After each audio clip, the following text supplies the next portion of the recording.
À 80 ans, je me retrouve à la croisée des chemins, en tant qu'envoyé spécial de Donald Trump pour l'Ukraine et la Russie.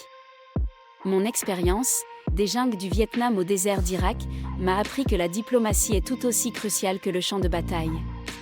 La promesse de Trump de mettre fin à cette guerre en 48 heures semble audacieuse, mais je crois fermement qu'avec une approche stratégique et un dialogue sincère, nous pouvons ouvrir la voie à la paix. Chaque minute compte, et il est temps d'agir pour les générations futures. La solution est là, il suffit de la trouver. Je suis ravi d'annoncer que, avec le général Case Kellogg, nous allons garantir la paix par la force et restaurer la sécurité de l'Amérique et du monde.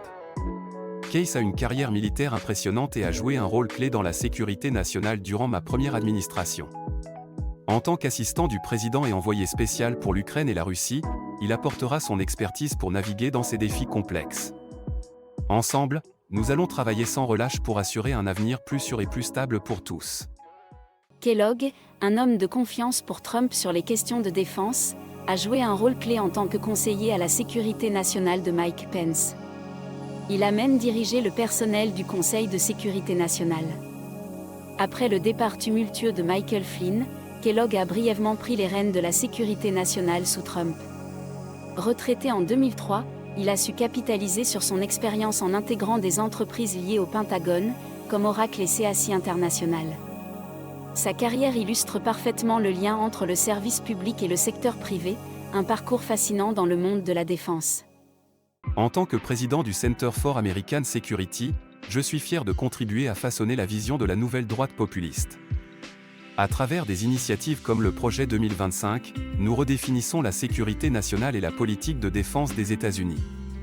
Notre objectif est clair, restaurer la force américaine sur la scène mondiale. Nous prônons une approche pragmatique, axée sur la souveraineté et la protection des intérêts américains. En unissant nos forces, nous pouvons garantir un avenir sûr et prospère pour notre nation. La sécurité n'est pas seulement une priorité, c'est notre devoir envers chaque citoyen. 3 ans après l'invasion de l'Ukraine par la Russie, la situation reste critique. Kellogg souligne que cette tragédie aurait pu être évitée.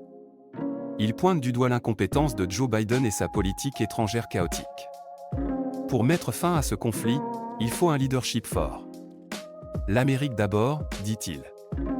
Cela soulève une question essentielle, comment reconstruire la confiance et la stabilité dans cette région dévastée? La réponse réside dans une diplomatie audacieuse et une volonté de dialogue. La paix ne se décrète pas, elle se construit. Le plan de Kellogg pour Trump est audacieux.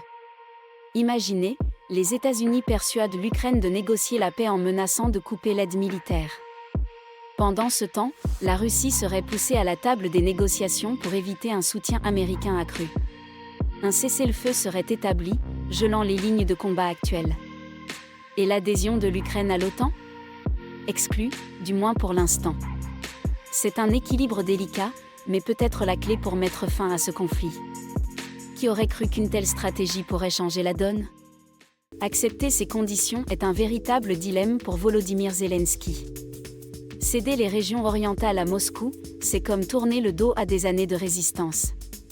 Pourtant, la promesse des États-Unis de garantir la défense de l'Ukraine après un accord de paix pourrait offrir un semblant de sécurité. Mais à quel prix? La capitulation, même si elle est temporaire, pourrait laisser des cicatrices profondes. La question demeure, jusqu'où Zelensky est-il prêt à aller pour préserver l'intégrité de son pays tout en cherchant la paix? C'est un équilibre délicat entre espoir et sacrifice.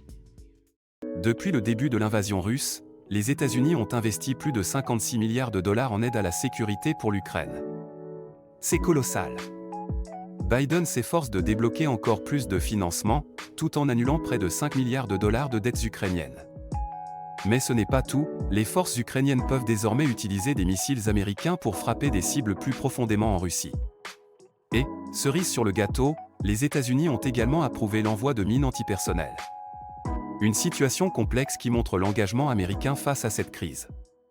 L'autorisation d'utiliser les missiles ATACMS pourrait réellement renforcer la position de Trump sur la scène internationale. Kellogg a raison de souligner que cette décision aurait dû être prise plus tôt.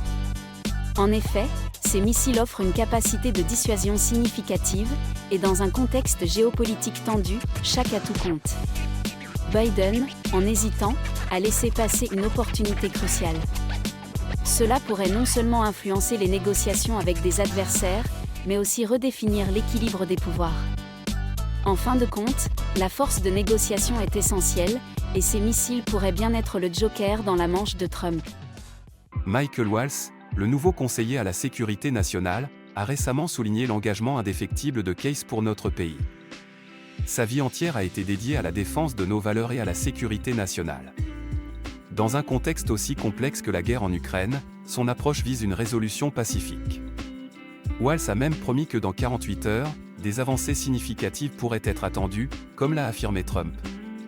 C'est un moment crucial pour notre diplomatie et notre rôle sur la scène mondiale. La détermination de Case pourrait bien être la clé pour mettre fin à ce conflit.